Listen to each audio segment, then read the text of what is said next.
الليله جات وانا كندير كاع الاحتياطات ديالي. كنت حاسس بشي حاجه غريبه كتخنق في الهواء ديال البيت ديالي، بحال الرطوبه ولا شي حاجه ماشي عاديه، بحال شي طاقه كدور في الهواء. مشيت نطفي التليفون، ولكن قبل ما نطفيه لقيت الشاشه ديالته كتبان فيها واحد السطر غريب، واحد السطر بحال شي كود ديال البرمجه، ماشي نوتيفيكاسيون وماشي ميساج، غير كود طويل وصافي كيخطف ويغبر. تجاهل داكشي وقلت يمكن راه غير شي جليتش. ومن بعد طفيت التليفون، ما بقيتش بغيت نسمع حتى شي حاجه. قطعت الانترنت من الراوتر، سديت الكابل وحيدت ليه حتى الباتري وحتى الضوء الصغير اللي كان كيبقى شاعل سديته باللصاق. مشيت عند البيسي ديالي باش نطفيه ولقيته مرمي في الدروج. كنت كنسمع واحد الصوت بحال ديك الفرفاره ديالته وهي كدور، بحال شي واحد كيتنفس من الخلال ديال ديك الفرفاره وهو طافي ومرمي.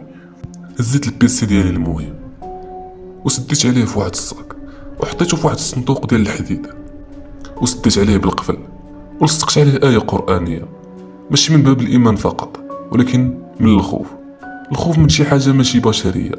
سديت البيبان كاملين، الباب ديال البيت ديالي والباب ديال الدروج والشراج مسديتهم. خليت الدار كلها مظلمة وحتى الضو الخفيف كنت كندير الحساب ليه. بديت كنحس بنفسي كنتخنق، الهوا ثقيل، الصدر ديالي كيتحبس فيه النفس. ولكن كلشي هادشي اللي درت كان واحد الصوت في الداخل ديالي كيقول لي راك تعطلتي بزاف، داكشي اللي كان خاصك ديرو ما بقاش عندنا الوقت ليه دابا. كنت كندور في ديك الغرفه ديالي وكنرد في راسي دوك الافكار وداكشي كاع اللي داز، وكنحاول نغلط العقل ديالي ونقول ليه راه غير بارانويا، راه غير توهم، انا راه بخير. ولكن كل ما زدت من الهروب من الواقع كل ما الواقع كيقرب ليا. بدا كيتسلل ليا في الاحلام ديالي، في الهواء، في الهضره ديال الناس وحتى في الصوت ديالي انا. بغيت ندير شي ورقه شرعيه ولكن الفقيه اللي كنت كنعرف مات في واحد الحادثه غامضه. واخا كنت سد كاع الشراجم كنت حاسس بشي عين كتشوفني، ماشي كاميرا وماشي بشر. حاولت انني نعس واخا كان داكشي. المهم نعست واحد شويه وانا نفيق مع 3:30. حسيت بشي حاجه في الدار بحال اللي بدات كتوجد لشي حاجه غادي توقع. كان واحد الهدوء تام بلا ريح وبلا صوت، حتى داك اللحظه اللي غادي يتغير فيها كلشي. واحد شويه التليفون ديالي ضوا بوحدو، رساله وحده: راك شفتي فينا دابا وراه الدور ديالك راه جاي. القلب ديالي ولا كيضرب بحال الطول وما جاوبتش، ولكن الضوء ديال الكاميرا ولا كيشعل. شي حد كان كيتفرج فيا وانا التليفون ديالي ما قصتوش كاع. حاولت نعاود نطفي التليفون ولكن الصوت ما بغاش يحبس. والمشكله الصوت ديالي، انا كنت كنقول كلمات ما عمرني قلتها. من هذيك اللحظه كل ليله مع ديك 33 كيتعاود نفس الكابوس، ولكن هاد المره ماشي في الحلم، هذه الحقيقه وانا محاصر وسطهم. من داك النهار كل ليله كدوز عليا بحال العذاب. كنحاول ما نعسش ولكن النعاس كيغلبني، وكنفيق ديما مع 33 ونفس الشعور كيتعاود. كاين شي واحد كيتفرج فيا وكاين في الغرفه معايا، ولكن ملي كنشعل الضوء ما كنلقى حتى شي واحد. واحد النهار رجعت من الخدمه كاي وطالع لي الدم ديال بصح، ما نعستش مزيان. قررت نغسل المخ ديالي من هاد الهواس. ولكن في هاد الليله ماشي انا اللي غادي نفيق، هما اللي غادي يفيقوني. مع 33 عاوتاني التلفازه شعلات بوحدها، الشاشه كلها كحله ولكن الصوت بدا كيهضر: جا الوقت باش تشوف وجهك الحقيقي. خرجت من البيت كنجري ولكن الزنقه كلها كانت خاويه، وكلشي الضواو ديال الحومه وديال الشارع كانوا طافيين، وما كاين حتى صوت ديال شي واحد كيدور في الحومه. كنت انا وراسي وداك الاحساس اللي كان لداخل ديالي. رجعت للدار كنقلب على شي تفسير، اكتشفت انني خرجت من العالم ومشيت لعالم اخر، عالم ديال الارواح العالقه.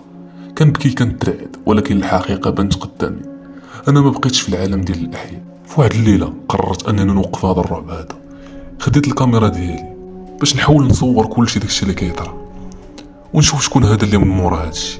المهم مع 33 عاوتاني في واحد الليله سخن الجو والضوء طفى وطلعت واحد الريحه بحال شي جيفه.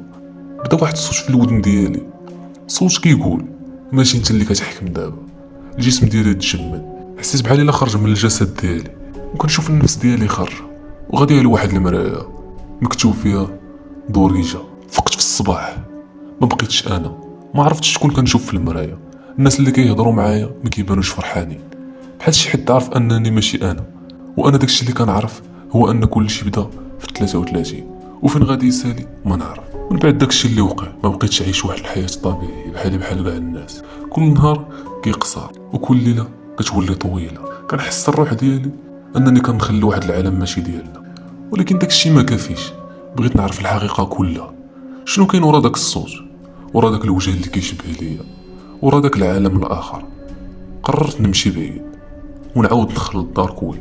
دخلت لواحد المنتدى مظلم، كلشي فيه كيتكلم على واحد البوابه سميتها 33. شفت واحد كاتب المرآة بوابه والدارك ويب هو المفتاح. بديت نقرا. واحد قال بانه شاف الراس ديالو في المرايه مع 33 وما بقاتش الروح ديالو من داك النهار. وكتب في النهايه باش تهرب خاصك تدخل لموقع سميتو theblackmirror.anion. من بعد ما دخلت لداك الموقع كان مكتوب انك خاص تدخل مع 33 وغادي دير كاع دوك الشروط اللي غادي نقولك باش ترجع للحياه ديالك الطبيعيه.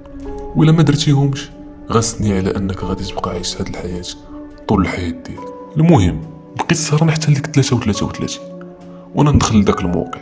شويه بداو واحد الرسائل كيظهروا وحده مره وحده كيقولوا لي خاصك باش تكمل هاد اللعبه غادي توصل للسطاج التالي اللي هو واحد شويه غادي يجي عندك واحد الراجل ما تخاف ما والو، غادي يكون كله لابس لك حل وغادي يديك معاه لواحد العالم، واحد العالم اللي فيه واحد الناس اللي ما عمرك عرفتيهم وما عمرك شفتيهم، وغادي تعاود ليه القصه ديالك كلها، كيفاش حتى دخلتي في داك الرابط وشنو السبب اللي خلاك تدخل وتدق على داك العالم، وتما غادي يقدروا يبعدوا منك.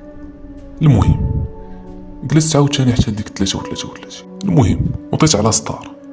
واحد شويه هو جاي عند داك الراجل هو يشدني من اليد ديالي حتى حليت عيني وانا نلقى راسي في واحد العالم ماشي ديالنا، ناس ما هما ناس مختلفين كل الاختلاف علينا.